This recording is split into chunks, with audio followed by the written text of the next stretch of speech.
fond toujours extrêmement utile. J'appelle, voilà, exactement, Laetitia Saint-Paul. Nous poursuivons donc avec le rapport de Laetitia Saint-Paul pour l'examen du projet de loi adopté par le Sénat autorisant l'approbation de la convention d'entraide judiciaire en matière pénale entre la France et les Comores. Je vais donner la parole tout de suite à notre rapporteur, tout en disant que nous avons d'ores et déjà eu une demande du président du groupe GRD qui a formulé opposition à la procédure d'examen simplifié pour cette convention et que donc nous aurons sur cette convention un débat dans l'hémicycle, ce qui est là aussi une très bonne chose. Madame la rapporteure, vous avez la parole.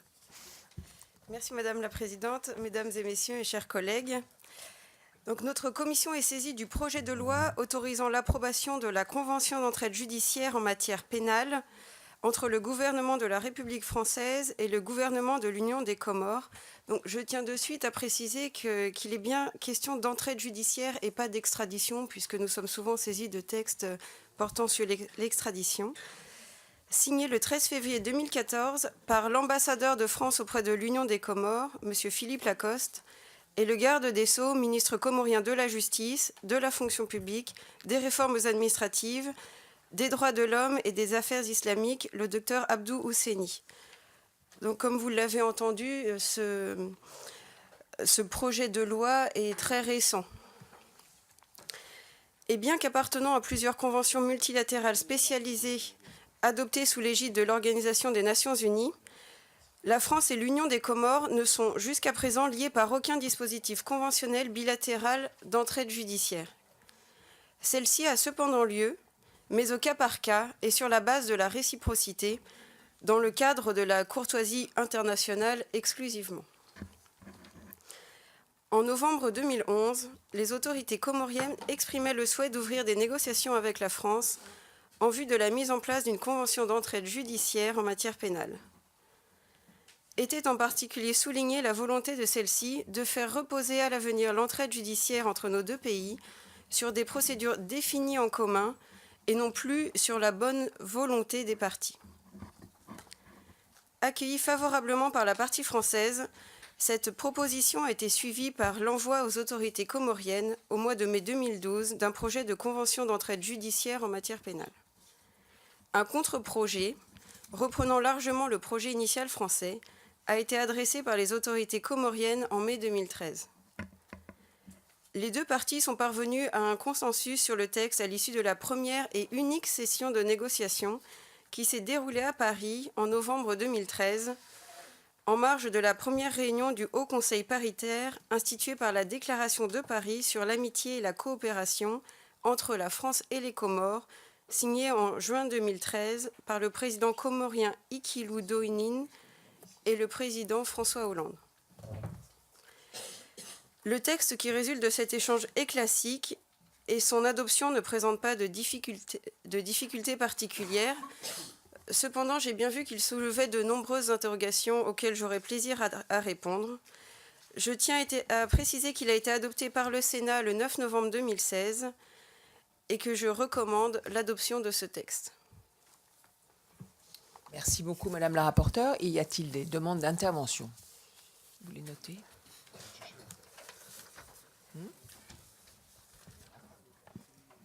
Oui, il a soulevé beaucoup d'interrogations du fait de la proximité avec Mayotte, de contentieux et de réflexions avec l'ONU. C'est tout à fait normal. Donc, Monsieur Girardin. Oui, merci Madame la Présidente. Ma question portera sur les informations bancaires et le blanchiment d'argent. On peut se réjouir du fait que cette convention fasse la promotion de nouvelles techniques modernes et de renforcement de coopération, notamment en termes de blanchiment d'argent et d'obtention d'informations en matière bancaire. Mais cela reste assez vague pour autant. Pourriez-vous nous indiquer quelques exemples concrets visés dans le cadre de la Convention sur ces sujets? Merci. Oui, tout à fait. Donc, l'article 15 prévoit de larges possibilités d'obtention d'informations sur ces thèmes. Il peut s'agir de comptes bancaires de toute nature, qu'ils soient détenus par une personne physique ou morale. Et l'État requérant peut demander des renseignements sur ces comptes, sur les opérations bancaires sur une période déterminée, ainsi que le suivi en temps réel des différentes transactions. Donc, bien entendu, ce point est précisé dans le texte. Merci beaucoup, Valérie Thomas. Merci Madame la Présidente. L'entraide peut être refusée pour de nombreux motifs, notamment poursuite à caractère politique ou atteinte à l'ordre public. Est-ce qu'elle prévoit, cette convention, expressément ces refus, ou s'agit-il de conserver l'application de la coutume chère au droit international public? Merci.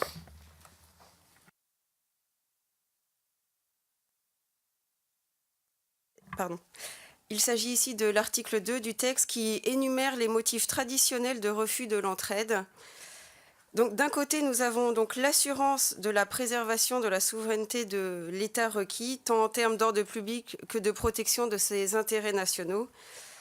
Et les infractions politiques sont également un motif de rejet. Donc, l'interprétation, puisqu'il s'agit d'interprétation, faite de cet article permettra également à la France de refuser l'entraide si la peine encourue par la personne physique visée par l'enquête est la peine capitale, qui est encore en vigueur aux Comores. Merci beaucoup. Isabelle Roche. Oui, dans ce rapport, nous avons vu beaucoup de choses, notamment en termes d'entraide, mais en termes de conséquences juridiques, la Convention donc, va permettre une bien meilleure coopération entre les deux pays. Cependant, pourriez-vous nous indiquer quels sont les champs d'entraide qui pourraient être élargis ? Alors, cette convention, comme c'est souvent le cas, s'inspire des instruments conventionnels les plus récents qui sont aujourd'hui utilisés comme base de négociation par la France. Et cette convention vise notamment les procédures d'indemnisation pour des mesures de poursuite ou de condamnation qui pourraient être non justifiées. Elle vise également les actions civiles jointes aux actions pénales, à condition qu'une condamnation en dernière instance n'ait pas encore été prononcée. Donc c'est pour ça que je soutiens et je vous encourage à voter ce texte puisqu'il va plus loin. Merci beaucoup. Alain David. Oui. Est-ce que cette entraide judiciaire tient compte également de la lutte contre les filières d'immigration clandestine entre Vous allez peut-être prendre plusieurs questions et puis vous répondrez ensuite, Madame la rapporteure. Liliana Tanguy.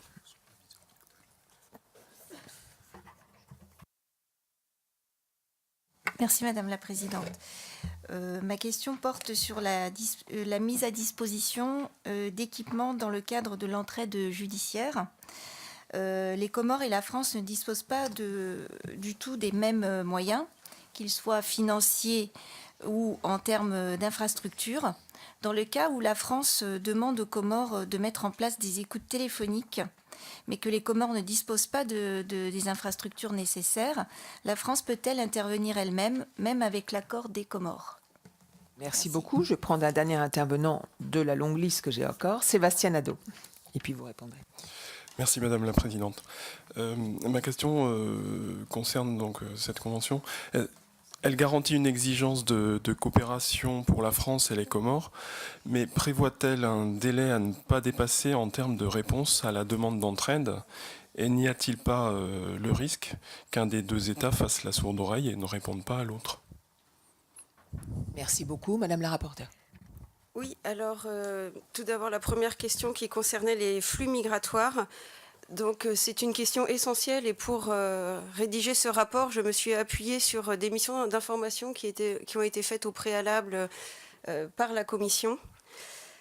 Et dans cette convention, les articles 19 et 20 portent sur ce thème et qui est un thème majeur dans les relations entre la France et l'Union des Comores. Et les États auront à l'entrée en vigueur de cette convention la possibilité de s'entendre pour autoriser des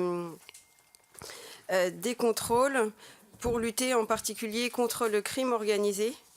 Et je reprends quelques données du rapport que j'ai étudié dans ce cadre.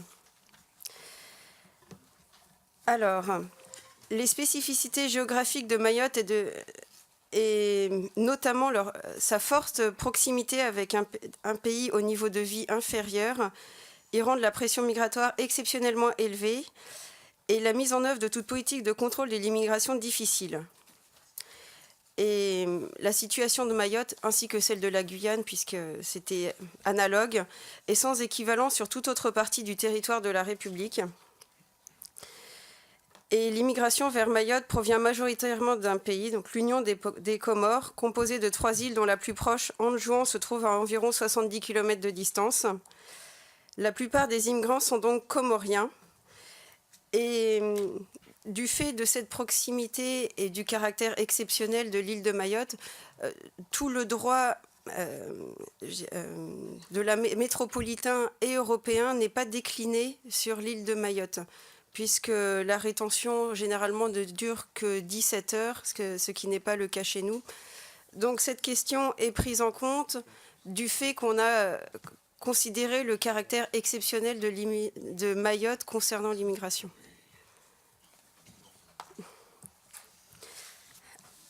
Alors, concernant les équipements,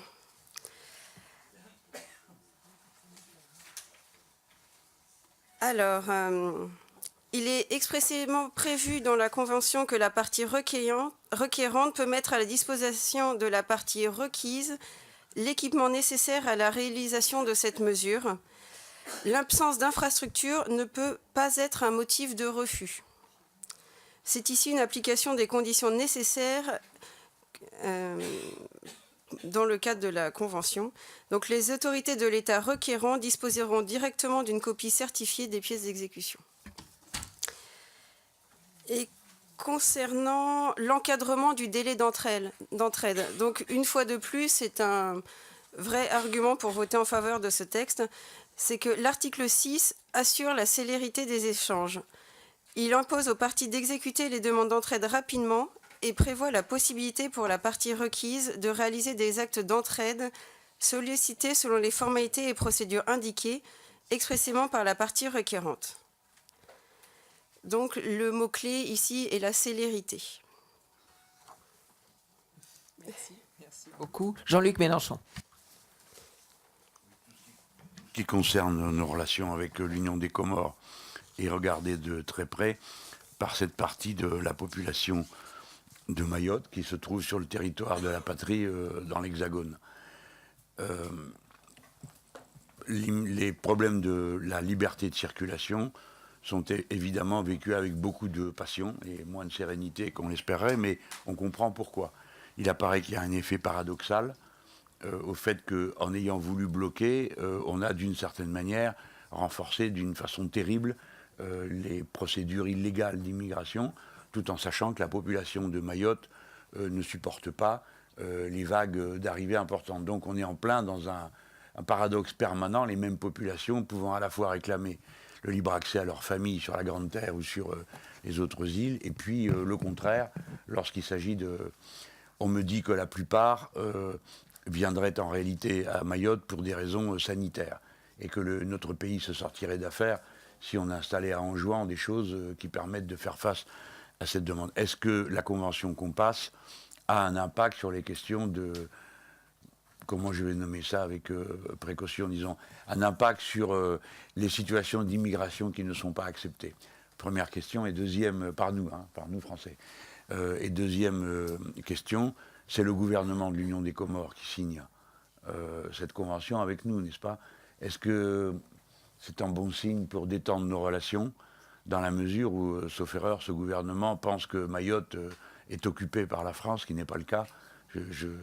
Je l'ai dit directement à ceux qui m'en ont posé la question, et je crois qu'on peut le répéter, la population de Mayotte s'est exprimée à plusieurs reprises librement sur le sujet, mais est-ce que ça veut dire qu'on va avoir une relation plus détendue avec le gouvernement des Comores que celle qu'on a eue sur le sujet jusqu'à présent, parce que à la fin, ça ne fait que rendre plus inextricables les problèmes auxquels on est confronté. Oui, bien sûr, Madame la rapporteure. Donc, Monsieur Mélenchon, c'était une question à tiroir, mais qui rend vraiment compte de l'immense complexité du sujet. Donc, dans tous les cas, puisque c'est le premier acte d'entraide binationale, donc au-delà des organisations internationales, bien sûr, ça va dans le bon sens, je crois, pour détendre l'atmosphère. Et donc, vous avez évoqué aussi l'immigration, les raisons de l'immigration. Et à ce titre, je peux vous inviter à lire ce rapport fait il y a quelques années par l'un de nos prédécesseurs, le rapporteur qui s'était rendu à Mayotte en 2015, qui est absolument passionnant sur tous ces thèmes, c'est qu'effectivement, les Comores historiquement étaient composées de 4 îles, dont l'île de Mayotte, et c'était surtout des sultanats. Donc du coup, 3 des îles principales ont demandé leur indépendance en 1976. Mayotte n'a pas souhaité être indépendante puisque elle se sentait quelque part inférieure à l'île principale d'Anjouan. Et en choisissant d'être indépendante des Comores, c'était un moyen pour elle de prendre sa liberté, son envol, et de ne pas supporter quelque part la pression de l'île qui rassemblait les richesses et l'aura. Et donc depuis ce jour, les rapports sont un petit peu complexes, également avec la communauté internationale, puisque vous avez soulevé la question de la reconnaissance de Mayotte. Et cette question est toujours d'actualité, puisque... Pour rappel historique, en 1975, le Conseil de sécurité des Nations Unies a voté par 14 voix contre 0 l'admission des Comores à l'ONU. La France avait refusé de participer au vote, mais n'avait pas fait usage de son droit de veto, donc déjà depuis 1975. L'Assemblée générale a par la suite approuvé une résolution qui réaffirmait la nécessité de respecter l'unité et l'intégrité territoriale de l'archipel des Comores, composé des îles d'Anjouan, de la Grande Comore, de Mayotte et de Moélie. Aux yeux des autorités françaises, le référendum d'autodétermination devait être vu île par île et non pas dans son ensemble. Et aux yeux de nos autorités, cette volonté d'être part intégrante de la France a été confirmée par le référendum de 2009. Une vingtaine de résolutions ont été votées depuis celle de 1976, au sein de laquelle l'Assemblée générale avait décidé de demander au gouvernement français de se retirer immédiatement de l'île comorienne de Mayotte, partie intégrante de la République indépendante des Comores, et de respecter sa souveraineté. Cette position n'a pas réellement évolué, mais les relations se sont plutôt normalisées entre les deux pays, comme le montre cet accord et la mise en place du Haut Conseil paritaire. Donc bien que Mayotte reste aux yeux de nombreux pays comme un territoire occupé par la France, il s'agit d'un territoire reconnu comme part intégrante de la France par les États européens. En effet, l'île est considérée comme une région ultra-périphérique au sens du traité sur le fonctionnement de l'Union européenne depuis 2014, suite à une directive du Conseil de l'UE de décembre 2013, et donc comme un territoire européen, un territoire français. Donc on voit là une complexité extrême. Et pour reprendre sur l'autre question qui rappelle cette complexité, en fait, les habitants de Mayotte voient d'un mauvais œil cette pression migratoire qui rajoute des problèmes aux problèmes. Mais effectivement, ils parlent la même langue, pratiquent la même religion, vivent dans un même bassin de vie.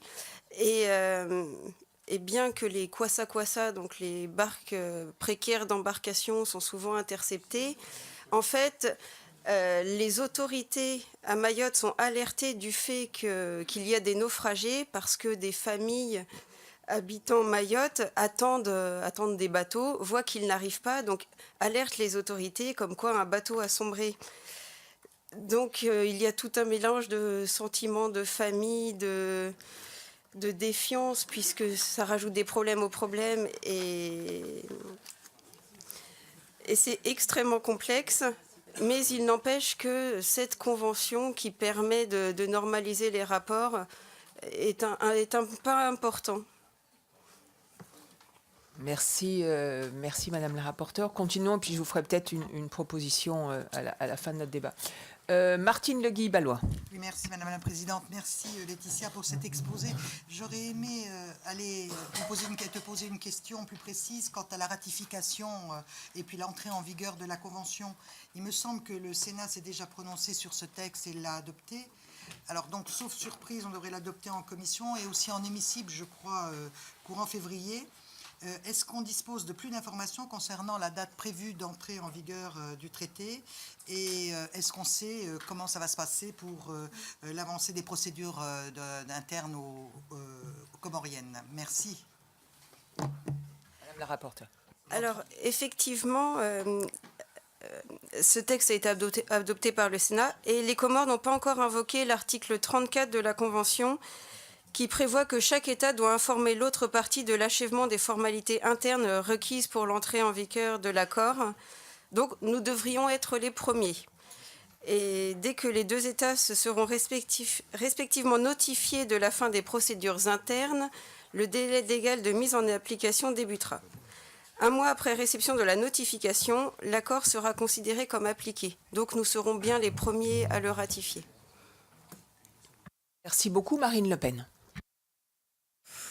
Bien. Je pense que le rapporteur n'est pas allé à Mayotte. Parce que si vous étiez allé à Mayotte, vous vous rendriez compte que la situation est bien plus grave que celle que vous décrivez de manière extrêmement scolaire. Oui, la réalité, c'est qu'on démultiplie les ronds de jambes à l'égard des Comores, convention d'entraide, laxisme inouï sur les visas, alors que les Comores remettent en cause l'intégrité du territoire français, puisque, comme vous l'avez rappelé, ils contestent le fait que Mayotte soit française. Ils mènent d'ailleurs des actions qui s'apparentent à une incitation à l'immigration clandestine contre lesquelles ils ne mènent absolument aucune action. De surcroît, il faut que vous sachiez qu'ils sont de plus en plus imprégnés par un islam radical qui est financé notamment par l'Arabie Saoudite. Résultat, Mayotte est submergée, plus de la moitié de la population est clandestine, certains disent même 2/3 de la population. Les forces de l'ordre sont sous-équipées, Mayotte est transformée en gigantesque bidonville. La situation d'insécurité est telle qu'aujourd'hui il existe un couvre-feu. Les femmes ne sortent pas après 18 heures à Mayotte de peur d'être agressées. Les meurtres d'ailleurs se multiplient. Les routes ne sont pas sûres. La situation sanitaire est déplorable, sur laquelle d'ailleurs on entend peu nos belles âmes vertes qui pourtant en général ont la voix qui porte. Je vous signale qu'on paye des enfants pour aller chercher les batteries de voitures ou les pneus dans les mangroves.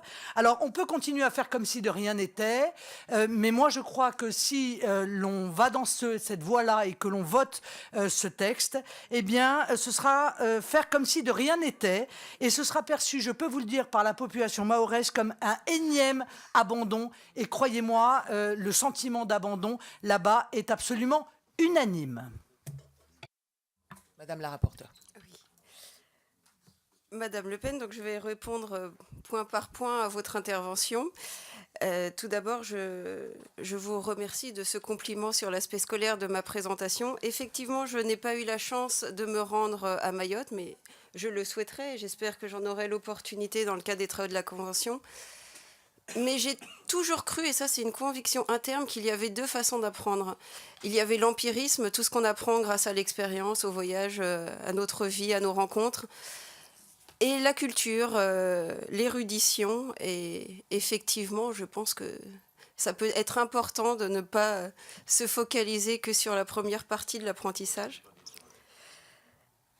Et concernant tous les points abordés, donc effectivement, il est possible d'extrapoler et de tout politiser. Mais ici, il est bien précisé que l'on pourra lutter contre le blanchiment d'argent, que l'on peut lutter contre la criminalité organisée, que l'on peut lutter contre l'immigration illégale. Donc non, tout n'est pas parfait. Bien sûr, nous avons des territoires ultramarins qui se situent dans des zones de pauvreté extrême et une pression migratoire est très forte sur ces territoires. Mais en aucun cas, ce traité, et l'un des députés de Mayotte nous fait l'honneur de nous avoir rejoints aujourd'hui. Et je pense que ça pourrait être intéressant qu'il intervienne parce qu'en aucun cas, je n'ai eu ce retour comme quoi Mayotte le vivrait mal. Et au contraire, tout ce nouvel outil qui nous permettra de lutter contre la criminalité ne peut qu'être salué. Effectivement heureuse de saluer Mansour Kamardine qui est parmi nous et à qui je donnerai la parole à la fin des intervenants pour que vous puissiez d'une certaine façon clôturer notre débat. Monica Michel. Merci Madame la Présidente. Merci beaucoup Laetitia pour ton exposé. Ma question concerne la traduction en matière de communication et des droits fondamentaux. La Convention prévoit que des témoins et des experts peuvent être auditionnés par visioconférence. Bien que les Comores soient membres de l'Organisation internationale de la francophonie, toute la population n'est pas nécessairement totalement francophone. L'assistance d'un interprète est-elle prévue ? Et en parallèle, peut-on s'assurer que ces auditions ne sont pas contraires aux droits fondamentaux des personnes susceptibles d'être auditionnées? Merci.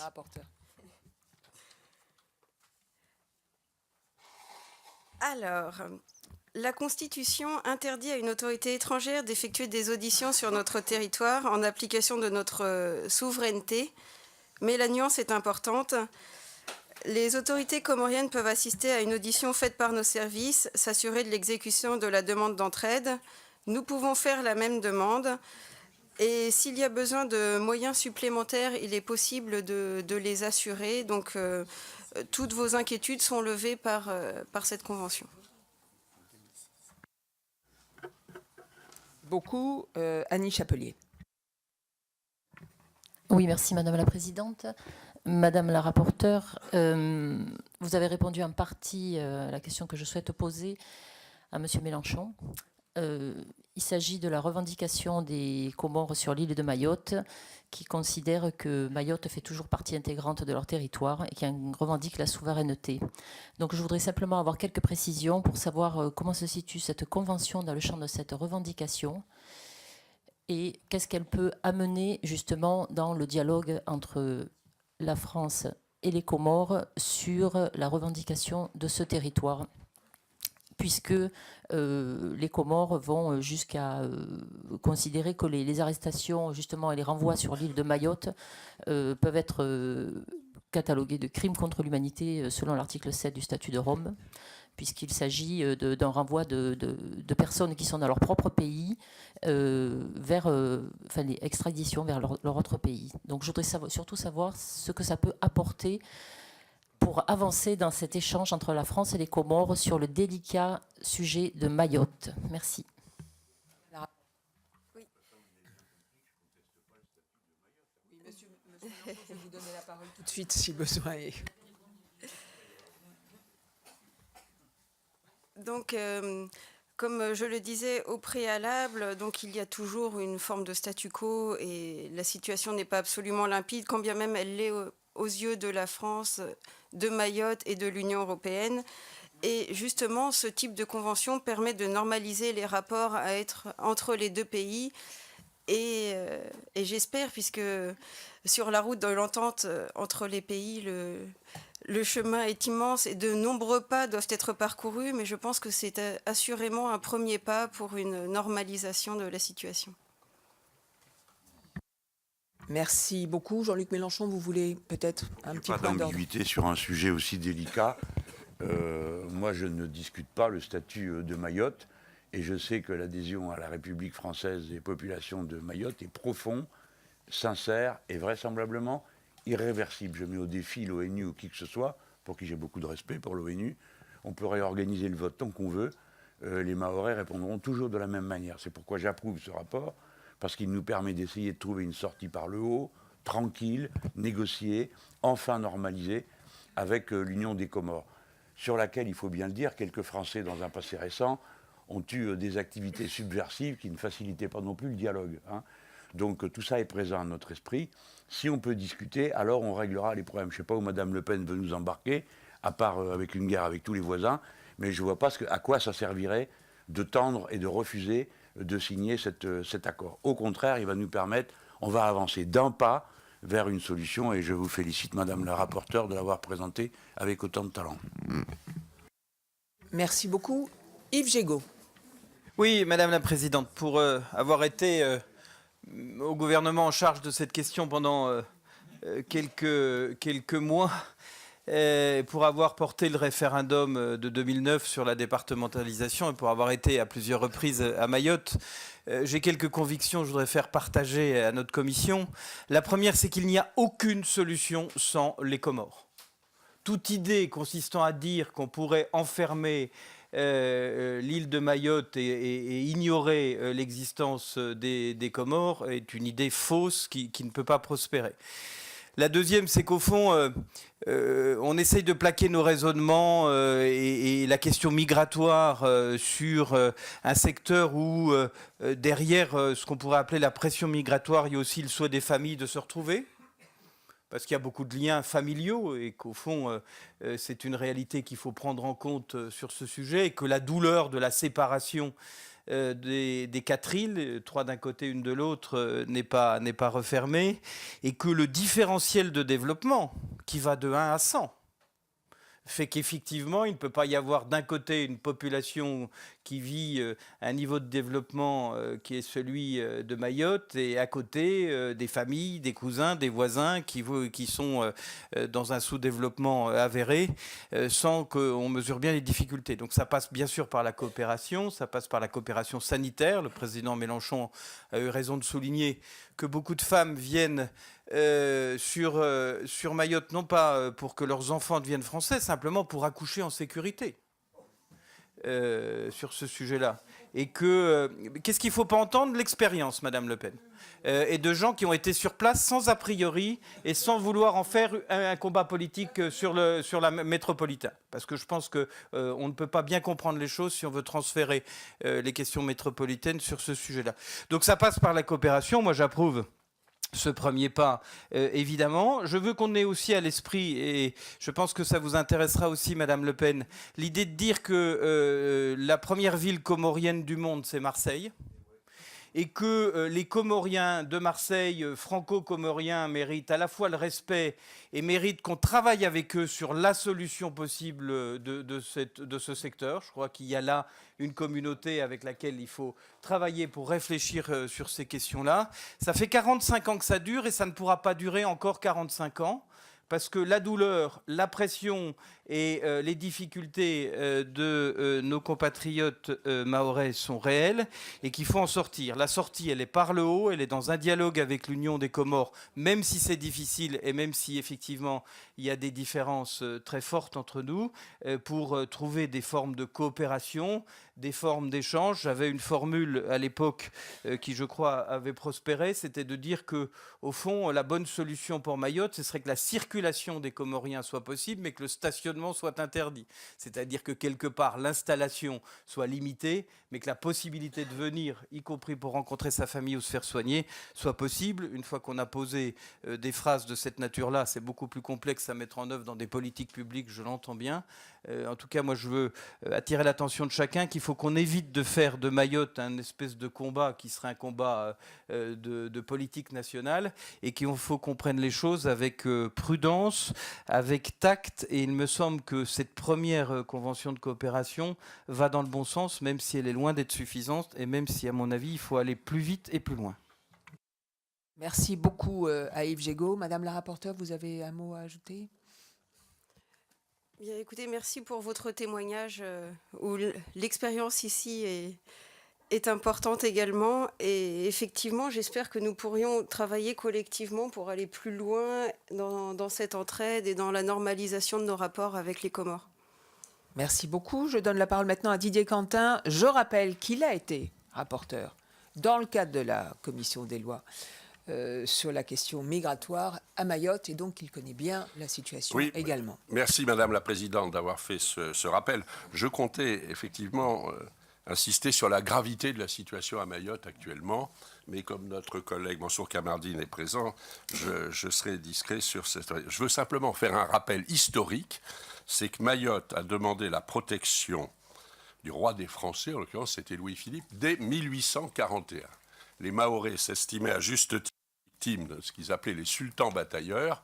Donc Mayotte est devenue française d'une certaine façon dès 1841, alors que les 3 autres îles n'ont rejoint l'Union française qu'à la fin du XIXe siècle. Donc cette précision historique est importante parce qu'il y a une spécificité de la situation de Mayotte. Et puis ça a été rapporté par la rapporteure. Alors, c'est le cas de le dire, à plusieurs reprises, les Mahorais se sont exprimés sans ambiguïté pour le maintien dans la République à travers différents référendums.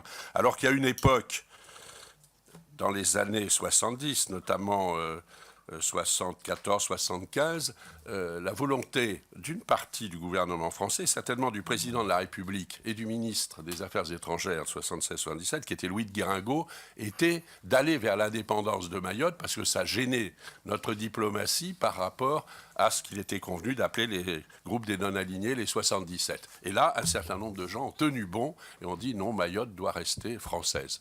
Donc l'appartenance de Mayotte à la République est sans ambiguïté, malgré tous les volonté de certains de larguer cette île qui fait à peine plus de 370 km², où la population doit dépasser maintenant les 200 et quelques mille habitants. Je rappelle que la maternité de Mamoudzou, l'année dernière, a eu plus de 10 000 naissances, mais je vais laisser maintenant Mansour Kamardine, enfin avec votre autorisation bien sûr, nous dire ce qu'est la situation réelle. Merci beaucoup. Madame la rapporteure, vous voulez ajouter un mot ? À nouveau, je vous remercie pour votre témoignage qui vient enrichir le débat. Et je pense que pour la mission d'information Mers et Océans et toutes les réflexions que nous menons ici concernant notre zone économique exclusive, la deuxième au monde, il est important de s'interroger sur la place que l'on peut, que l'on veut et que l'on doit donner à nos territoires ultramarins. Merci beaucoup. Jacques Maire. Mais je n'ai pas la chance de connaître Mayotte ni les Comores. Mais du point de vue d'une approche, comme le disait la Laetitia Saint-Paul, de simple érudition, on sait tous quand même que l'état de structuration et de fonctionnalité de l'État comorien est extrêmement dégradé, très dégradé. On sait aussi que les efforts de coopération régionale sont difficiles avec les Comores. Et moi, c'est plus une remarque peut-être de la Commission pour le droit de suite sur ce genre de sujet.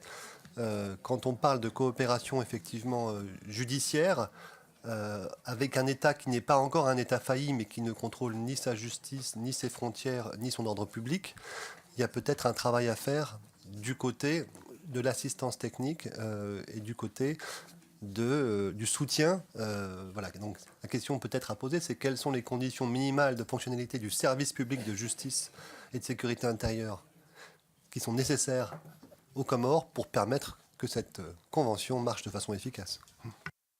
Merci beaucoup. On avance, c'est ça, Madame la rapporteure. Jérôme Lambert. Oui, j'approuve ce projet, mais puisque la conversation a un petit peu, pas dévié, mais enfin on en est venu à parler de Mayotte, précisément, permettez-moi de vous faire part d'une petite réflexion à propos justement des décisions prises par le Conseil de sécurité et l'Assemblée générale de l'ONU. L'Assemblée générale de l'ONU ayant pris ayant voté à de nombreuses reprises une forme de condamnation de la France. Je ne remets absolument pas en cause, comme ça a été dit par les uns et les autres, l'appartenance de Mayotte à la communauté nationale. Mais permettez-moi, peut-être que ça peut nous amener à réfléchir sur certains autres sujets actuels ou dans l'avenir. Permettez-moi de voir quand même une forme un peu de contradiction entre le discours que les autorités françaises ont pu tenir tout au long de ces dernières décennies concernant les résolutions de l'ONU, qu'il fallait respecter. On parle toujours du droit international fixé par l'ONU par rapport à beaucoup de sujets. Je ne vais pas vous les énumérer aujourd'hui, mais on peut en avoir quelques-uns en tête. J'en ai dans ma tête en tout cas. Et puis pour nous-mêmes finalement, on sait dans le passé, mais pas un passé si lointain parce que plusieurs d'entre nous étaient vivants à cette époque, on s'est affranchi des décisions de l'ONU. Voilà, j'en dirai pas plus parce que c'est pas Mayotte que je remets en cause, mais c'est le fait que notre diplomatie a parfois une parole dans un sens quand ça nous arrange, et ça nous arrange.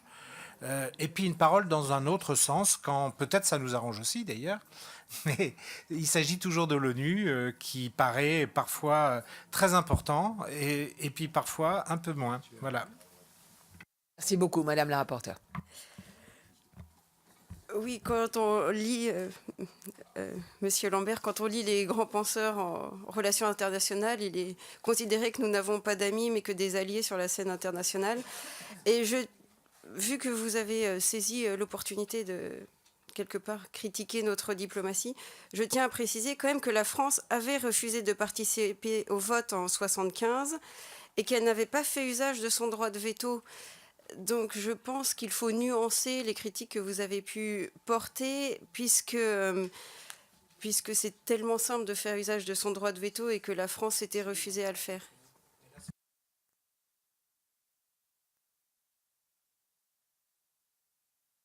Merci beaucoup de ces précisions, Madame la rapporteure. Nicolas Dupont-Aignan. Oui, Madame la Présidente, Madame la rapporteure, on peut signer toutes les conventions qu'on veut avec les Comores et toute amélioration des relations sera positive, mais quand on va là-bas, et j'ai eu l'opportunité d'y passer un certain temps, et qu'on voit la situation d'abandon par l'État de cette île, quand on voit que l'eau potable n'est quasiment pas accessible, qu'il manque des réserves d'eau, quand on voit la colère des Mahorais qui se sentent complètement abandonnés, quand on voit le débordement de l'État, la faiblesse de l'État, on peut s'interroger. Alors, moi, je veux bien qu'on signe des conventions, mais il faudrait peut-être qu'on s'occupe déjà de Mayotte. Et quand on voit le peu d'argent qu'il faudrait comparé aux dépenses qu'on fait en métropole pour régler des problèmes élémentaires à Mayotte, je crois vraiment qu'il y a urgence. Il faudra aussi se poser la question du droit du sol à Mayotte, puisque, contrairement à ce que dit Yves Gégaud, bien évidemment que les populations des Comores viennent se soigner à Mayotte, mais comme par hasard, ils viennent surtout accoucher à Mayotte parce que c'est l'occasion d'échapper aux Comores et d'accéder à la nationalité française. Donc ça pose un vrai problème et il faudra bien un jour le dire et le trancher. Sinon, la maternité que j'ai pu visiter, des personnels d'ailleurs médicaux extraordinaires, très dévoués, mais qui sont débordés. Et j'ai même été accueilli par les femmes mahoraises qui d'ailleurs étaient engagées au Parti Socialiste avant et qui demandent que l'État agisse, qu'il y ait une fermeté.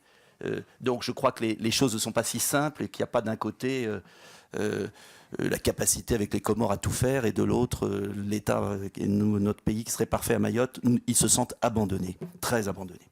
Merci beaucoup, Madame la rapporteure. Oui, Monsieur Dupont-Aignan, donc effectivement, vous avez bien fait de pointer le fait que la situation était extrêmement complexe et que je ne crois pas que l'État abandonne Mayotte, mais là, le témoignage du député de Mayotte sera très important en fin de présentation.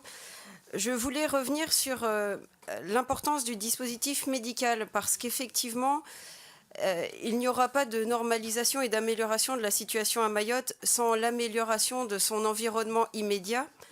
D'où toutes les réflexions que l'on mène actuellement sur l'aide publique au développement et le développement du dispositif médical aux Comores. Et par exemple, dans ce rapport que je vous invite à lire de 2015, il est précisé qu'il existe une coopération médicale entre Mayotte et les Comores, notamment avec le centre de dialyse de l'hôpital El Marouf de Moroni. Et bien que cette coopération demeure insuffisante pour inciter les Comoriens à rechercher des soins sur place, eh bien, elle est importante et ça peut être un moyen, je pense, de normaliser la situation à Mayotte que de favoriser le développement de son environnement. Et même si ce n'est qu'un début, cette ratification, tout ce qui permettra de normaliser les rapports, de lutter contre la criminalité et de progresser, va dans le bon sens. Merci beaucoup, Bérangère Poletti. Merci Madame la Présidente. Alors, je ne suis pas allée non plus à Mayotte, mais j'écoute avec beaucoup d'attention des témoignages de ceux qui y sont allés.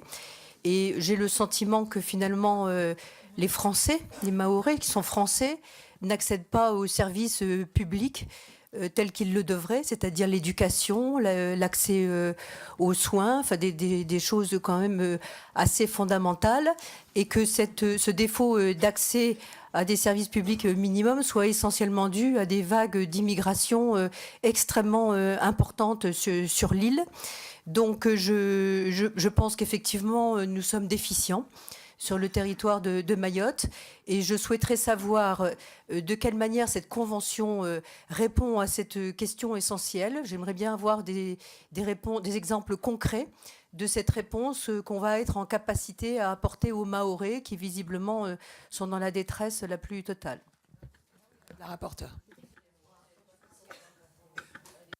Alors, Madame Poletti, concrètement, je pense qu'il ne faut pas donner à cette à ce projet de loi des missions qui ne sont pas les siennes. C'est bien le projet de loi autorisant l'approbation de la convention d'entraide judiciaire en matière pénale entre le gouvernement de la République française et le gouvernement de l'Union des Comores. Donc j'ai pu répondre à de nombreuses questions en exposant que cela permettrait davantage de célérité pour réduire les affaires judiciaires, de lutter contre le crime organisé, favoriser la lutte contre l'immigration illégale. Ce texte ne peut pas tout. Mais effectivement, puisqu'il sera question d'avancer vers la normalisation de nos rapports, et j'espère que l'on approfondira les travaux amorcés aujourd'hui. Merci beaucoup. Jean-François Mbaye. Merci Madame la Présidente. Madame la rapporteure, merci pour votre excellent rapport et cette convention qui, je pense, va dans le bon sens. Moi, je voudrais vous entendre sur la question de la protection des données personnelles et de leur utilisation. Vous savez, quand la semaine prochaine, on examine, nous, dans le cadre du projet de loi relatif à la protection des données personnelles, on examine un texte. En France, on a la loi du 6 janvier 78 qui vient réguler un petit peu ces données personnelles. On a aussi le Conseil de l'Europe de 1981 qui vient aussi renforcer ce cadre. On sait que les Comores ne sont pas actuellement liées et n'est pas lié en tout cas sur aucune de ces conventions. Aujourd'hui, comment on peut s'assurer que le transfert et que l'utilisation de ces données personnelles se fasse dans un cadre légal parfait dans le cadre de cette convention? Merci beaucoup, Madame la rapporteure. Alors, Monsieur Mbaye, au moment des négociations et de la signature de la Convention, l'Union des Comores ne disposait pas de cadre légal sur les questions que vous soulevez, donc sur tout ce qui concernait la protection des données. Mais une loi encadrant ces questions a été adoptée en juin 2014 afin de garantir la sécurité des données à caractère personnel. La loi de 1978 et la future loi dont nous allons débattre dès la semaine prochaine s'appliqueront dans tous les cas aux éléments que nous leur transférerons. Merci beaucoup, Monica Michel. Merci Madame la Présidente. Ma question porte sur la restitution des avoirs confisqués. Savons-nous comment se font ces restitutions par les autorités compétentes actuellement et suivant quelle méthode, et auriez-vous davantage d'informations dans ce sens? Merci. Madame la rapporteure. Oui, alors, les questions de restitution que vous évoquez sont prévues à l'article 18 et la partie requise peut mettre à disposition de la partie requérante les biens obtenus de manière illicite, ceci dans l'objectif qu'ils soient restitués à leur propriétaire légitime. Nous pouvons également noter que la partie requise peut demander à récupérer ces biens si elle estime qu'elle est la mieux placée pour assurer la restitution de ces biens au propriétaire légitime. Donc tout est bien prévu par cette convention. Merci beaucoup, Marie-Anlaine. Merci Madame la Présidente. Chers collègues, Mayotte est aujourd'hui une porte d'entrée sur le territoire français depuis le canal du Mozambique, tant en termes d'immigration clandestine, comme nous l'avons vu et largement évoqué, que de réseaux de trafic de stupéfiants. Des dispositions sont donc-elles prévues au sein de cet accord où les deux États ont préféré éviter d'évoquer ce sujet? Je vous remercie. Madame la rapporteure. D'un instant, mais ça va arriver.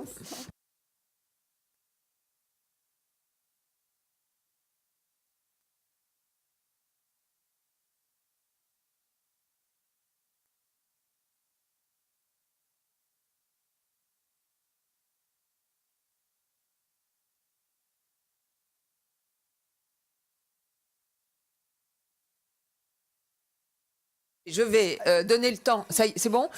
Je vais donner le temps, Madame la rapporteure, et je vais donner la parole à Mansour Kamardine, le remerciant vraiment pour sa présence parmi nous. Il a pu mesurer qu'il y avait près d'une vingtaine de nos collègues qui s'étaient exprimés, et donc, au fond, nous prenons le temps ici d'approfondir le débat, et ceci se poursuivra. Alors, j'ai tout d'un coup, Madame la rapporteure, qui me demande d'intervenir juste avant le député de Mayotte, s'il le permet, pour clôturer cette première séquence, et je lui donne la parole alors tout de suite après. Donc nous avons bien les articles 19 et 20 qui portent sur ces sujets et qui sont majeurs dans les relations entre la France et l'Union des Comores. Ainsi, les deux États auront, à l'entrée en vigueur de la Convention, la possibilité de s'entendre pour autoriser des livraisons surveillées sur leur territoire respectif, ceci dans les cadres d'enquêtes pénales pouvant donner lieu à extradition. Donc les demandes seront faites au cas par cas. Merci beaucoup. La parole est à Mansour Kamardine.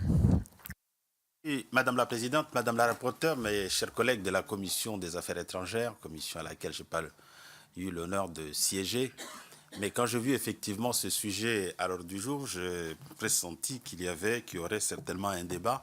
Et je veux vous dire que je ne regrette pas, je ne suis pas déçu d'être venu, parce que j'ai entendu beaucoup de choses que je ne vais pas reprendre, mais je veux simplement vous dire quelques observations, quelques réflexions. Vous dire d'abord que j'aurais aimé, Madame la Présidente, que vous invitiez votre commission à venir à Mayotte. Pour venir voir ce qu'est Mayotte, quels sont les Mahorais. Vous me précédez, monsieur le député, j'y reviendrai dans 2 minutes. Et quel est le drame que vivent les Mahorais sur place. Je crois que ce n'est qu'au contact de la réalité que vous appréhenderez exactement ce que nous vivons. Quand nous parlons de ces choses-là, on nous traite de tous les noms. Mais ce que nous vivons là, personne dans cette salle, personne dans les 577 parlementaires ne l'accepterait dans sa circonscription. 374 km², c'est Mayotte. 265 000 habitants, dont 100 000 seulement sont français. Sur les 165 qui restent, 2 tiers sont en situation irrégulière. 2 tiers sont en situation irrégulière. Nous sommes chassés de partout des services publics. Nous n'avons plus vocation à aller à la préfecture. Nous ne pouvons plus aller à l'école. Nous ne pouvons plus aller à l'hôpital. Nous ne pouvons plus aller à l'université. Partout, partout, partout, nous sommes chassés. Le seul endroit où nous sommes accueillis avec un grand sourire, c'est aux services fiscaux. Quand on va à l'hôpital et que le médecin vous dise avec des panneaux, tous ceux qui sont assurés sociaux, quittez ce territoire et partez ou allez en ville. Qui le supporterait parmi nous? J'aurais bien aimé qu'il lève sa main. Personne. C'est ça les réalités. Aujourd'hui, nos enfants, ils n'auront jamais la possibilité de devenir président de la Commission des Affaires étrangères, président de la République, parce qu'ils n'ont plus la possibilité, n'ont pas la chance, et la l'égalité des chances est rompue. Ils ne vont plus à l'école. Nos écoles, dès la maternelle à la terminale, c'est des garderies. Pourquoi? Parce que ce sont des classes à plus de 35, parce qu'il y a la rotation scolaire, c'est-à-dire vous avez des enfants qui vont à l'école le matin et l'après-midi, soit le matin, soit l'après-midi, ainsi de suite. Je pourrais vous décrire le tableau à n'en plus finir. C'est des situations graves. Alors, quand je viens écouter des gens qui s'interrogent, je dois dire à mon meilleur ministre de l'Outre-mer, que j'ai beaucoup aimé, Yves Gégaud, j'ai entendu tout à l'heure, je dois lui dire qu'il faut qu'il revienne un petit peu voir la situation. Parce qu'aujourd'hui, il a dit une chose vraie quand il est venu à Mayotte, il a dit la circulation n'est pas interdite, ce qui est interdit, c'est le stationnement. Sauf qu'aujourd'hui, contrairement à ce qu'il a pu laisser, les gens qui viennent accoucher, parlons des accouchements, 10 000 accouchements au centre hospitalier de Mamoudzou par an. Et là, nous venons de battre les records ce mois-ci. 10 000. Et sur les 10 000, 75%, c'est le fait de femmes en situation irrégulière. Et pourquoi elles viennent? Ils en parlent. Pourquoi elles viennent? Elles viennent pour avoir la nationalité française. Parce que l'hôpital, la maternité, si c'était simplement une question de maternité, il y a une maternité qui fonctionne à Ombo, il y a une maternité qui fonctionne dans la vallée dans l'une des vallées d'Anjouan. Mais il y a ça. Et puis surtout, il y a aussi autre chose, parce qu'il faut l'intégrer. C'est que vous avez des populations, des Syriens, des gens du Grand Lac, ainsi de suite, mais tous, ils passent par Anjouan. Parce que vous avez ici des personnes qui vendent du vent et qui vendent la mort aux populations parce qu'ils savent que partir dans des bateaux de fortune, ce qu'on appelle les kwasa-kwasa, qui normalement sont supposés pouvoir transporter, que cette personne est restée en mer côtière et qu'ils vont traverser la haute mer avec 30-35 personnes, eh bien effectivement oui, ils savent qu'ils vendent du vent Et là, sous le regard bienveillant des autorités comoriennes, il faut bien le dire. Parce que les Comoriens vous disent, probablement les autorités vous disent, vous prenez les bateaux, allez-y. Si vous arrivez là-bas, tant mieux. Si vous restez au fond, tant pis. Nous avons connu, je vous dis également, pour ceux qui soutiennent l'idée que tout le monde peut aller à Mayotte, ce sont des gens qui n'aiment pas les populations comoriennes. Moi, je les aime. Et je dis la vérité. Quand vous avez plus de 50% des habitations qui sont des habitations de fortune, ce qui est passé à Irma, si par malheur, je ne le souhaite pas, mais ça devait se passer à Mayotte, ce ne sont pas 5, 10 victimes, des dizaines, voire des centaines de victimes qu'on dénombrerait. Voilà la réalité. Alors, cela étant dit, Mayotte a fait le choix de la France. Didier Cantel l'a rappelé très justement dès 1841. Avant bien les autres. Quand on dit que nous sommes heureux et fiers d'être Français, parmi vous, certains pensent que c'est pour les allocations familiales. Il faut voir quand est-ce que les allocations familiales sont venues chez nous. C'est une véritable insulte que nous avons.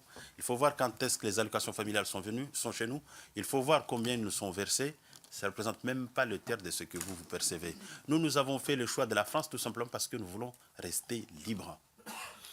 Dès 1841, c'était le sens, c'est la raison fondamentale qui a fait que notre sultan, Andrian Soul, a vendu le pays à la France, parce que Mayotte, elle n'a pas fait l'objet de conquête. Notre sultan l'a cédé contre 600 piastres à la France. Et en 1975, lorsque nous avons décidé de nous maintenir français, c'est tout simplement pour tirer les conséquences de la consultation sur le référendum de 1958. Lorsque le général de Gaulle a offert au peuple d'outre-mer de pouvoir choisir leur statut, nous avons fait le choix de la départementalisation. Ça fait plus de 60 ans que nous nous sommes battus pour devenir département. Ce n'était pas, à l'époque, il n'y avait pas d'allocation familiale, il n'y avait rien. C'était tout simplement le centre de la liberté. Et ceux qui ont conçu Marcel Henry, Binoussa Bamana, Zenam Dere et d'autres que je veux rendre hommage devant votre commission, quand ils ont fait le choix de la France, ils l'ont fait uniquement pour dire nous voulons être français pour être libres. Et toutes les consultations qui se sont prononcées derrière, c'était ça. Parce qu'en 1974, mes amis, si c'était pour l'argent facile, on aurait dû donner un coup de pied au cul, excusez-moi le terme, à la France, parce qu'il n'y avait rien. Mais ce que nous voulons, c'est notre liberté. Et aujourd'hui, cette liberté n'existe pas en raison de cette pression migratoire. Au moment où je vous parle, nous avons un gamin qui lutte entre la vie et la mort, parce qu'il a eu le culot de pouvoir circuler librement en moteur. Eh bien, il a été piégé sur les routes parce qu'il n'y a pas de sécurité ni rien. Et là, il est entre la vie et la mort. Au moment où je vous parle, un lycée entier n'enseigne plus, ne dispense plus de cours depuis 15 jours. Parce que des voyous sont arrivés devant l'établissement et ils les ont saccagés. On a assisté à une scène de guerre civile dans cet établissement. J'aurais multiplié encore. Alors, cette convention, moi je pense que, franchement, si j'étais dans cette commission, je l'aurais votée. Je l'aurais voté parce que ce n'est qu'un pas. Mais je l'aurais voté et contrairement à ce qui a pu, être dit, quand on me dit, les collègues qui ont parlé, les résolutions de l'ONU, nous avons tous quelque part eu l'occasion d'aller sur les bancs de la fac. Et qu'est-ce que nous disent les grands professeurs?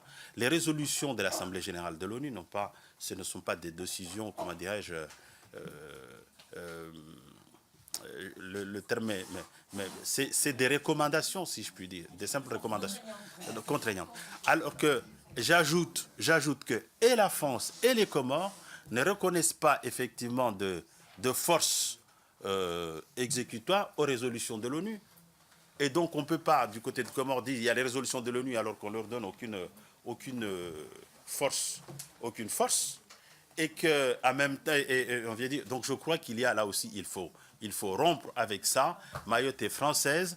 C'est le seul territoire et le petit peuple qui a été consulté plus de 5 fois à chaque fois. Vous êtes sûr que vous voulez rester français? Et à chaque fois, nous avons répondu à 75%, à 95%. Oui, nous sommes fiers d'être français. Voilà la réalité. Alors, de grâce, aidez-nous. Et pour nous aider à la Commission des Affaires étrangères, je vous demande d'aider les Comores. Parce que j'entends beaucoup de choses qui se disent. Ceux qui pensent qu'en laissant tout le monde venir aider les Comores, non, ils détruisent les Comores. Pour aider les Comores et pour aider Mayotte, il faut assurer, comment dirais-je, l'aide au développement aux Comores. Aujourd'hui, elle est de 7 millions d'euros. Je crois que par notre passé historique et nos relations avec les Comores, nous pouvons faire mieux. C'est ce que je plaide. Ceux qui ont la chance d'approcher le ministre des Affaires étrangères, je souhaiterais qu'ils puissent dire nous pouvons aider. Mais cette aide doit être conditionnée. Dire nous aidons, mais à la condition que vous contrôliez vos peuples. Voilà ce que je souhaitais dire. Ici, je vais m'arrêter parce que je ne suis pas de cette commission. Il y a d'autres ont beaucoup de choses à dire. Mais je voulais vous donner un peu cette cartographie pour vous dire, les amis, nous avons tous le cœur à gauche. Mais si cela se passait ici, et cela, si on continue ces mêmes débats, cela pourra peut-être un jour devenir ici. Je ne suis pas sûr que vous serez à même de continuer encore autour de ces tables à papoter comme nous le faisons depuis ce matin.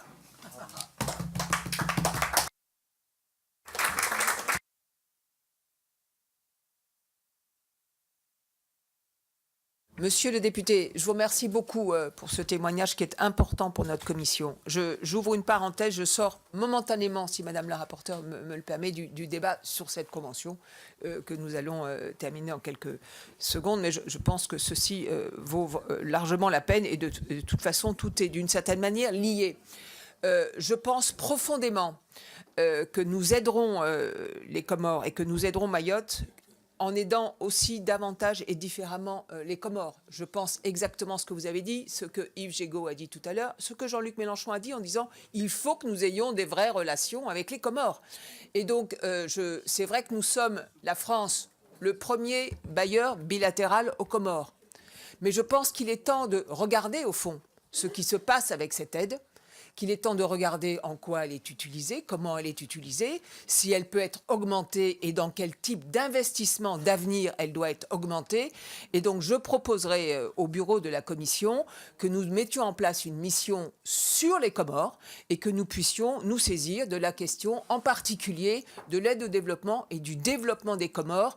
Nous savons bien que nous aiderons Mayotte en aidant les Comores et que ces questions sont intimement liées et qu'évidemment, s'occuper ici dans cette commission des Comores, c'est tout à fait dans notre mission. Et donc, je proposerai que nous ayons, monsieur le député, une mission de notre commission des affaires étrangères sur cette question et sur les Comores. Oui, monsieur le député ? Bien sûr, monsieur le député. Bien sûr, monsieur le député. Je vais maintenant continuer le débat. Yves Gégaud. Juste 2 minutes d'abord pour remercier Mansour Kamardine de ses propos me qualifiant de meilleur ministre de l'Outre-mer qu'il ait connu. C'est sans doute dû à la brièveté de mon passage rue Oudinot et qu'il n'y ait pas de confusion sur mes propos sur les femmes. Évidemment qu'il y a un espoir que les enfants deviennent français. Je rappelle juste que pour être français, il faut en étant né de parents étrangers, il faut être né en France, mais 2, il faut être résident français à l'âge de ses 18 ans et avoir depuis l'âge de 11 ans résidé au moins 5 ans consécutifs en France. C'est donc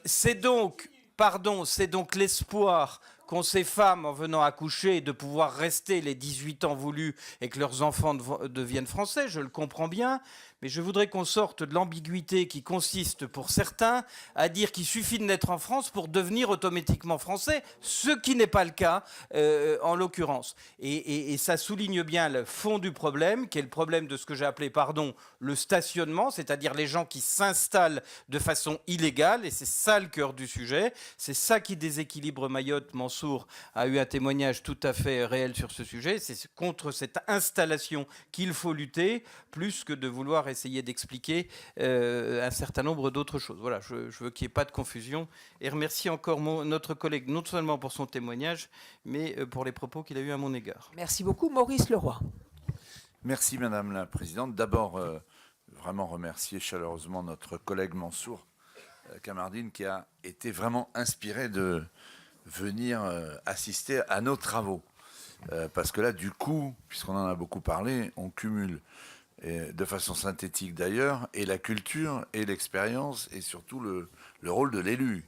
Il y a rien de mieux que le député du territoire qui connaît mieux sa situation. Et merci à vous, Madame la Présidente, pour votre proposition. Je crois qu'elle est vraiment bienvenue. Je crois que c'est très important. Il s'avère, parlais d'expérience ministérielle. Je disais à mes collègues en aparté que mon ancien directeur de cabinet, lorsque j'étais ministre du Grand Paris, a été préfet de Mayotte, et au moment des événements terribles, du coup, j'ai pu de près connaître cette situation. Franchement, j'ai pas une virgule à retirer à ce qu'a dit Mansour à l'instant. Donc ne soyons pas angéliques. Il y a du vrai dans ce qui a été dit, compris par notre collègue Marine Le Pen. D'ailleurs, ça a été repris par Mansour. Mais c'est Mansour qui nous donne la voix. Oui, il y a cette situation, c'est vrai. Mais de fait, cette convention, elle va justement dans le bon sens. Voilà. Et elle devra être votée unanimement parce qu'elle permet effectivement d'aller travailler avec les Comores. La démarche de Mansour était très gaullienne, et il a eu raison de l'être. Évidemment, on s'en sortira que par le développement. Voilà. Et effectivement, on ne réglera que ce problème, y compris au plan de la pression démographique et migratoire, qu'en développant aussi les Comores. Donc c'est une question très très sérieuse. Il était inéluctable, Madame la Présidente, et merci d'avoir laissé faire effectivement ce long débat, il était inéluctable qu'en ayant une convention sur l'union des Comores, y ait éventuellement ce débat sur Mayotte. C'est incontournable, enfin, les deux sont indissociables. Mais franchement, je pense que par-delà cette convention, et encore une fois, merci Madame la Présidente, je pense que notre commission est dans son rôle de prendre cette question à bras-le-corps, d'entendre non seulement le ministre des Affaires étrangères, mais aussi le ministre de l'Intérieur. Voilà, ça c'est mon petit amendement par rapport à notre ami Mansour. Le ministre des Affaires étrangères, oui, parce qu'il y a politique étrangère vis-à-vis des Comores, mais c'est aussi une affaire, c'est un département français. Voilà. Et moi j'insiste sur la partie que Mansour nous a dit à l'instant, oui, on doit aider, mais il y a des contreparties. Voilà. Il y a l'aide, l'intervention, et il y a la contrepartie. Voilà. Merci beaucoup, Monsieur le député. Meyer Habib. Oui, merci Madame la Présidente. Écoutez, je crois que tout a été dit. Moi, j'ai été très, très touché par le témoignage de notre collègue qui est parti. Je crois même qu'on aurait dû lui donner la parole avant, parce que, enfin, il nous a éclairé. Il a éclairé, et la question en réalité que je voulais lui poser quand je lui ai demandé la parole, c'était surtout de savoir quelle est sa recommandation par rapport au vote de cette convention qui est un peu l'objet de notre réunion. Et il a répondu. Et c'est important. C'est pour ça d'ailleurs que j'hésitais, je ne vous cache pas, j'écoutais les uns et les autres, et j'ai aussi écouté Mme Le Pen qui a eu des arguments extrêmement pertinents, n'en déplaise à certains. Il faut arrêter l'angélisme. Je parle au niveau de... Je crois qu'il faut conditionner, c'est ça qui est très important, l'aide aux Comores avec une sorte de conditions, comme le fait Trump actuellement à droite ou à gauche, aussi n'en déplaise à certains, on donne de l'argent, on aide, il n'y a aucun souci, c'est bien, c'est une bonne chose, mais ça doit être conventionné. Mais pour ma part, je voterai, Maurice, tu as été aussi remarquable dans ton intervention, j'en enlèverai pas une virgule, je vais être court, et je voterai donc, comme j'imagine l'écrasante majorité de nos collègues, cette convention. Si, Monsieur le député. Nicolas Dupont-Aignan. Oui, juste très brièvement, je vais répondre à Yves Gégaud, qui a raison sur l'installation et le stationnement. Mais quand on va là-bas et qu'on voit que les constructions illégales ne sont pas démantelées par l'État républicain, quand on voit que les gens se font squatter leur maison, que la situation est d'une gravité, comme l'a dit le député, incroyable. Et on peut signer cette convention. Il faut bien sûr la mettre sous condition. Mais le temps que les Comores se structurent, il va falloir du temps. Et pendant ce temps-là, il y a une sorte de destruction totale de l'État et de la situation à Mayotte. Et je maintiens, comme d'ailleurs l'avait dit François Baroin, qui n'est pas quelqu'un d'extrémiste, que si on ne suspend pas l'exercice du droit du sol à Mayotte le plus vite possible pour au moins une période déterminée, eh bien vous aurez un chaos dans cette île. Merci, Monsieur le député. Annie Chapelier. Oui, merci Madame la Présidente. Moi, je voudrais juste rajouter quelques mots. Il est dommage que Mansour soit parti parce que je voudrais saluer son intervention et souligner particulièrement ce qu'il a fait remarquer, qu'il est très difficile, pour ne pas dire impossible, de comprendre ce qui se passe à Mayotte si l'on n'y a pas été et si on n'y a pas passé quelques instants plutôt longs. Mon témoignage, c'est que moi, j'ai vécu plusieurs années à Mayotte et j'étais, entre autres, dans les fameuses maternités où j'ai pu mettre au monde un nombre improbable de petits Mahorais. Et il est vrai que les femmes, il ne faut pas se cacher derrière son petit doigt, viennent pour que leurs enfants puissent avoir la nationalité française. Oui, bien entendu, mais pour elles, la législation... Madame la Oui, députée. pardon. Simplement pour dire que ces femmes mahoraises, ces femmes comoriennes, elles ne connaissent pas toutes les subtilités de l'accès à la nationalité française et viennent en pensant que simplement accoucher à Mayotte leur permettra d'accéder à cette nationalité. Elles pensent même qu'il y a un effet de tache d'huile, à savoir que si leurs enfants sont français, elles le deviendront également. Pour tous les sujets de difficulté sur Mayotte. Donc vraiment, je souligne ce qu'il dit et je voudrais également saluer votre décision parce que je pense que la solution a évolué à une vitesse exponentielle. J'ai vécu à Mayotte il y a un peu plus de 20 ans. J'y suis retournée plusieurs fois, j'y ai vécu en plusieurs étapes et la situation qu'il y avait lors des derniers rapports, même en 2015, n'a strictement plus rien à voir avec celle qui se passe actuellement en 2018. Et vraiment, je salue votre initiative. Je pense que c'est de circonstance et plus que nécessaire. Merci. Merci beaucoup. Marine Le Pen. Évidemment, je vais vous dire que je suis très heureuse que Mansour Kamardine ait pu venir expliquer la réalité, parce que quand moi je le dis, j'ai l'impression que tout le monde doute, et quand il le dit, plus personne ne doute. Donc tant mieux, et je le félicite et je le remercie pour ce témoignage. Bon, moi je voterai contre cette convention d'entraide, pour une raison simple, pas tant que le contenu de cette convention d'entraide me pose un problème. C'est que j'ai l'impression qu'on tape à côté, voilà, et que tant qu'on ne met pas en place ce vrai travail de réflexion sur une entraide, et notamment économique, et nous avons toujours été, en tout cas dans le mouvement que je préside, pour le co-développement, en l'espèce avec les pays d'Afrique, mais sous conditions. Tant qu'on ne réfléchira pas ce problème avec les conditions que l'on demande aux Comores avant tout accord avec eux, alors je persiste à dire que la population mahoraise aura le sentiment qu'on traite les Comores exactement comme n'importe quel autre pays du monde, sans tenir compte de cette problématique, des conséquences sur la vie quotidienne de nos compatriotes mahorais, et, je suis désolé de le redire, de la forme quand même de complicité, de laxisme, d'intérêt que le gouvernement des Comores voit à laisser sa population aller s'installer massivement à Mayotte. Merci Jean-Luc Mélenchon. Madame Le Pen, vous vous trompez. La clé, vient-on de vous dire, est aux Comores. Il n'est pas en notre pouvoir de dire au gouvernement des Comores ce qu'il doit faire. Nous sommes en état, avec notre aide, d'avoir un dialogue avec eux. Donc il faut commencer le dialogue. C'est par là que tout commence. Pour le reste, je voudrais vous dire que les Comores ne sont pas un pays comme les autres. Mayotte est un département français. Nous avons donc un problème de voisinage à traiter avec les Comores. Et pour terminer, j'ajoute autre chose.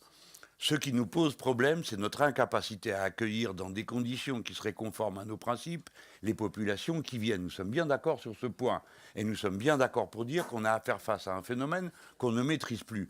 Mais pour le reste, je voudrais vous dire, madame, que moi, je suis content que des gens veuillent être français. Et je me sens honoré. Et Gégaud a raison de dire qu'il faut arrêter de jouer sur les mots. Les gens ne peuvent pas devenir français du seul fait qu'ils naissent en France. Et même quand ils y sont nés, je vous rappelle que pour la population pied-noir dont je fais partie, les lois de M. Pasqua ont rendu les choses tellement compliquées qu'il arrive que des anciens ministres ne puissent pas avoir leur carte d'identité française, ce qui m'est arrivé. Donc mettons de côté cette sorte de suspicion sur tout le monde et notamment sur ceux qui veulent être français. Donc il y a, notre collègue l'a parfaitement dit, un énorme effort que l'État doit accomplir pour reconstituer à Mayotte une situation qui est normalement celle de l'État de droit. Dans un pays comme le nôtre, il y a l'eau potable partout, il y a l'eau courante, quand les gens arrivent, on s'en occupe et on les soigne. Et voilà comment il faut traiter ce problème, article 1 et article 2, avec le gouvernement des Comores. Mais même si on le voulait, on ne pourrait pas ressortir la population qui se trouve actuellement sur l'île pour la ramener aux Comores. Ça ne se pourrait pas physiquement. Je demande qu'on comprenne. On ne fait pas de politique avec autre chose qu'avec des réalités. Le reste, ce sont des slogans qui ne peuvent aboutir qu'à une chose, c'est une guerre civile. Merci Ludovic Mendes. Merci Madame la Présidente. Je vais être loin du débat politique parce que je pense qu'on a assez dit de choses sur les Comores aujourd'hui. J'ai juste une question qui me paraît essentielle par rapport aux revendications des Comores justement sur l'île de Mayotte. Est-ce que ça peut poser un problème sur le fait de la signature de la Convention quand on connaît l'histoire justement de la revendication des Comores sur l'île de Mayotte par rapport au fait que pour eux c'est un de leurs territoires et ce n'est pas un territoire français? Est-ce que ça peut poser un problème donc sur la base de la Convention et la signature? Et la deuxième chose, c'est sur la Convention en elle-même. Comment on peut faire pour la rendre beaucoup plus fluide demain, étant donné qu'aujourd'hui, c'est des procédures qui sont très compliquées entre les affaires étrangères, les affaires européennes, la justice et la diplomatie. Faire en sorte qu'on aille beaucoup plus vite et peut-être demain régler des problèmes beaucoup plus rapidement sur les deux territoires que ce que nous connaissons aujourd'hui. Merci beaucoup, Madame la rapporteure, sur ce point en particulier. Oui, Monsieur Mendes, je pense au fil des questions avoir en partie répondu. Donc, dans tous les cas, ce texte favorise la célérité donc, des rapports et de cette entraide judiciaire et tend à la normalisation des relations entre les Comores et Mayotte. Et je suis ravie également d'avoir entendu le témoignage de Mansour Kamardine qui, pour toutes ces raisons, aurait voté pour l'adoption de ce texte. Merci beaucoup, Christian Hutin. Merci, Madame la Présidente. Notre groupe votera bien entendu sans aucun problème cette convention. D'ailleurs, j'eus voté volontiers si j'avais été citoyen français à Mayotte pour Mansour Kamardine. Et sans aucun problème parce que c'est une belle leçon de France, une belle leçon de République. C'est une belle leçon aussi d'abnégation, mais l'abnégation a ses limites. Et si je dis ça, c'est parce que par votre entremise, Madame la Présidente, cette commission est différente de ce qui existait avant. C'est-à-dire que je pense que nous allons aller dans l'hémicycle avec cette convention. Je crois que c'est le groupe GDR qui l'a demandé. Et peut-être que ça peut nous permettre, dans ce cadre, de mettre un éclairage particulier sur ce qui existe aujourd'hui, dans ce petit bout de France qui est malheureusement, manifestement, totalement abandonné. Et je pense que c'est le moment où nous pourrons, nous, à la Commission des Affaires étrangères, faire quelque chose. Est-ce qu'on va en parler un petit peu? Est-ce qu'on sera capable de le faire tous ensemble? Parce que je pense que, globalement, de dire qu'il y a quelque chose qui ne va pas. Et je pense que c'est essentiel. La dernière chose que je voudrais dire, c'est que vous avez insisté lors d'une réunion de bureau, et à juste titre, pour dire que les moyens qui sont dévolus à cette commission, si une mission se rend aux Comores, la moitié de ce qui est potentiellement utilisable par notre commission disparaît. C'est-à-dire que cette commission des affaires étrangères est une commission des affaires étrangères. Je remercie Mme Chapelier. Heureusement qu'on a Mansour, heureusement qu'on a Mme Chapelier, heureusement qu'on a des gens qui connaissent. Heureusement qu'on avait Yves Gégaud. Mais sinon, ici, personne ne connaît la réalité des Comores. Et les moyens qui sont dévolus d'une manière institutionnelle à cette commission sont ridicules. Et vous l'avez bien précisé, vous avez écrit au questeur pour le dire, mais on pourra peut-être le doubler. Mais même si on le double, ce sera moitié moins ridicule. Et je pense que les parlementaires français, aujourd'hui, dans le cadre de cette commission, n'ont pas les moyens de connaître les sujets suffisamment par rapport au financement. Et peut-être pourrons-nous le dire aussi. Voilà. Merci, Madame la Présidente. Merci beaucoup, Monsieur le député. Je répondrai aussi dans une seconde à cette question. Didier Quentin. Oui, Madame la Présidente, juste par rapport à ce que vient de dire notre collègue, nous sommes un certain nombre quand même à nous être rendus plusieurs fois à Mayotte et aux Comores. Et là, j'ai fait beaucoup de missions moi, avec René Dauzière. Nous sommes allés au titre de la Commission des lois. Et je donnerai un rappel qui peut sembler anecdotique, mais nous sommes allés voir les présidents des différentes îles, parce qu'il y a un système assez compliqué où il y a un président par île et puis il y a une sorte de président pour l'Union. Et allant voir le président d'Anjouan, alors que nous ne lui avions rien dit, et cela peut répondre aux accusations de néocolonialisme de la part de la France, celui-ci nous a dit « Ah, je fais demain un référendum pour le rattachement à la France, j'ai 80 à 90% de oui ». On lui a dit que ce n'était pas la peine de se précipiter, mais enfin je tenais à apporter ce témoignage. Parce que parfois, il y a même un de nos collègues, mais il n'est pas là aujourd'hui, donc je n'abuserai pas, mais qui nous accuse de néocolonisation, etc. C'est tout le contraire, puisque le territoire, malheureusement, est sous perfusion. Et n'oublions pas que c'est le 101e département français. Et la situation s'est considérablement dégradée ces 2 ou 3 dernières années. C'est pour ça que ce sera important, mais vous êtes tout à fait partisan de cela, qu'il y ait un débat public dans l'hémicycle sur la situation à Mayotte. Merci beaucoup. Madame la rapporteure, vous voulez ajouter un mot? Allez-y. Pour conclure. Donc, je vous remercie pour la richesse du débat. Je tenais à préciser que l'officier des armes que j'étais jusqu'à présent s'amuse d'être taxé d'angélisme, puisque c'est sans irénisme que j'ai abordé ce dossier très complexe, en se focalisant sur vraiment le projet de loi, je pense, et par ma réflexion et ces échanges, qu'il est essentiel de l'adopter, mais que nous n'en sommes qu'au début de nos travaux, qu'il y aura une grande réflexion autour du projet de loi de l'aide publique au développement par rapport à tous les voisins de nos territoires ultramarins. Et j'espère que ce sera la priorité dans le cadre de l'aide publique au développement. Et par rapport à Mayotte, que j'espère découvrir avec vous. Merci beaucoup. Alors, Claude Goasguen. Depuis plusieurs années, nous traitons le problème de Mayotte. Moi, j'ai commis déjà au moins 3 rapports sur Mayotte et j'ai fait 2 déplacements. J'étais au titre de la Commission des Finances et au titre de la Commission des Lois. Et ce que j'ai pu comprendre, c'est que Mayotte était un département inachevé.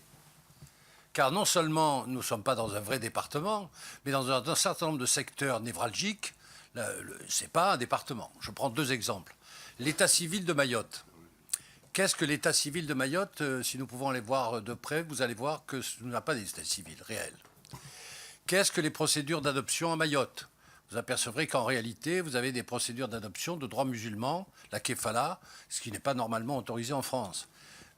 Quand vous allez voir comment est géré le secteur public hospitalier de Mayotte, vous apercevrez qu'en réalité, il n'est pas géré comme le secteur hospitalier français.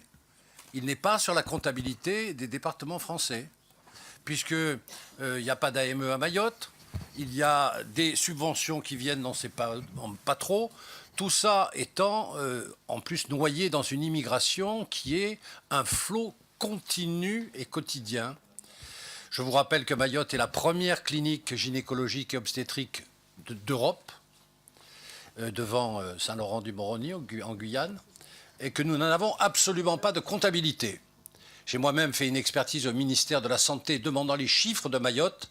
Le ministère de la Santé n'a pas les chiffres de Mayotte et ne veut pas les communiquer. Donc par conséquent, nous sommes dans un département qui est un département d'apparence et qui est un département qui n'a pas été mis en place comme tel parce que les autorités françaises n'ont pas voulu le faire ou n'ont pas pu le faire. C'est une situation qui aujourd'hui éclate, mais en réalité, elle existe depuis le départ de cette départementalisation d'un département qui ne l'est toujours pas. Merci, monsieur le député. Je vais conclure en quelques mots ce débat. Je vous rejoins pour être allé, moi aussi, à Mayotte à 3 reprises. Cette situation est plus que détériorée, elle est plus que dégradée. Et au fond, on sent bien qu'il y a peut-être une volonté de ne pas regarder en face la réalité telle qu'elle est à Mayotte. Et que je pense qu'il faut regarder la réalité en face. Quand on ne regarde pas la réalité en face, on ne règle pas les problèmes et on n'apporte pas les solutions. Donc il y a une situation d'urgence à Mayotte qui doit trouver réponse. Ça, c'est un premier point. Deuxièmement, il n'y aura pas de réponse sur le long terme et même sur le moyen terme sans une relation différente avec les Comores. Et donc je pense que là, c'est toute la responsabilité de notre commission que de regarder les questions de développement aux Comores et de relations entre les Comores et Mayotte. C'est pourquoi je vous ai proposé une mission d'information de notre commission sur la question précisément des Comores, qui inclura évidemment un passage à Mayotte. Et je souhaite que nous puissions le faire. Je me tourne vers Christian Hutin sur la question des moyens. Pardon de cette parenthèse, mais je veux vous répondre. Comme vous le savez, j'ai considéré depuis longtemps qu'au fond, les moyens affectés à cette commission n'étaient pas suffisants pour que cette commission puisse exercer pleinement ses missions. Exercer pleinement ses missions, c'est se saisir de questions qui intéressent au premier plan la France et qui intéressent notre commission et nous donner les moyens de le faire. La mission aux Comores, évidemment, sera exactement sous cet angle-là et doit être vue sous cet angle-là. Nous avons, comme vous le savez, écrit une lettre au Collège des questeurs. Nous l'avons fait à l'unanimité des membres du bureau. Pour votre information, le Collège des questeurs statuera de façon définitive à la fin, au tout début février, sur la question des moyens de la commission. Je souhaite évidemment que nous ayons les moyens de remplir notre mission. ceci est vital et fondamental. Et donc, j'entends bien qu'au fond, les demandes qui sont les nôtres et qui sont des demandes tout à fait justifiées et pertinentes est un accueil favorable du Collège des questeurs. D'ailleurs, je n'en doute pas, car je crois que ceci rehausse aussi le poids et la responsabilité de notre Parlement et nous donnerait enfin les moyens d'agir véritablement. Pardon de cette parenthèse, mais je voulais répondre sur la question des moyens aussi. Je reviens maintenant, Madame la rapporteure, pour vous remercier du travail qui a été le vôtre, pour remercier au fond chacune et chacun de ceux qui se sont longuement exprimés. On a eu plus d'une trentaine d'interventions, y compris celle de Mansour Kamardine. Je pense que c'était extrêmement utile.